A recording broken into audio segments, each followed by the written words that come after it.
আমাদের সমাজে চারপাশে এমন কত মানুষকে দেখেছি যারা খুব আবেগপ্রবণ। আবেগের বশে তারা অনেক ভুল কাজ করে ফেলেন। বিশৃঙ্খলায়, অস্থিরতায় তারা অনেক ভুল কাজ করেন এবং পরবর্তীকালে তাদেরকে অনুতাপ করতে হয়। কিন্তু সেই মানুষগুলোকে দেখেছি যে জীবনের একটা পর্যায়ে গিয়ে তারা আবেগকে অস্বীকার করছেন।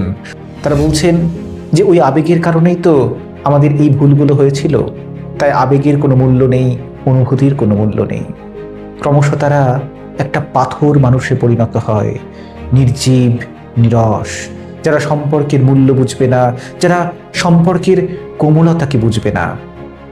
এই প্রসঙ্গে আমার মনে পড়ে যায় কবি বীরেন্দ্র চট্টোপাধ্যায়ের সেই বিখ্যাত কবিতার লাইন, যেখানে কবি বলছেন, আমাদের কাজ আগুনকে ভালোবেসে উন্মাদ হয়ে যাওয়া নয়, আগুনকে ব্যবহার করতে শেখা। অস্থির হয়েও না, প্রস্তুত হও। আসলে আমাদের মনের আবেগ, অনুভূতি এগুলো তো আগুনেরই মতো। আগুন যেমন সবকিছুকে ছারখার করে দিতে পারে, আবার সে আগুনই আমাদেরকে নানান কাজে আসতে পারে আমাদের, যদি তার সঠিক ব্যবহারটা শেখা যায়।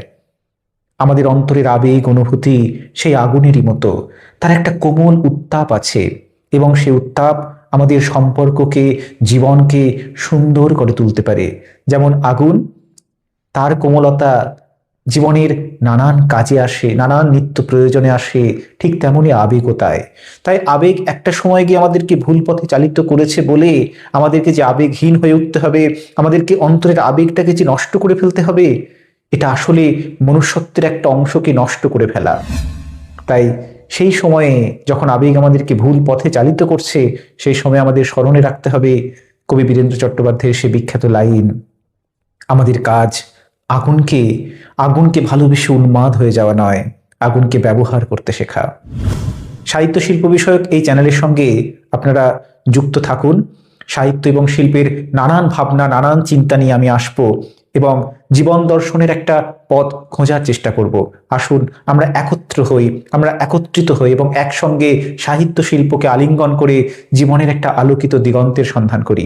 এই চ্যানেলটিকে আপনারা সকলেই সাবস্ক্রাইব করে রাখবেন এবং নিচে থাকা যে বেল বাটনটি রয়েছে সেটা অন করে রাখবেন, তাহলে পরবর্তীকালে যে ভিডিওগুলো নিয়ে আসবো তার নোটিফিকেশন আপনাদের কাছে পৌঁছে যাবে। ধন্যবাদ।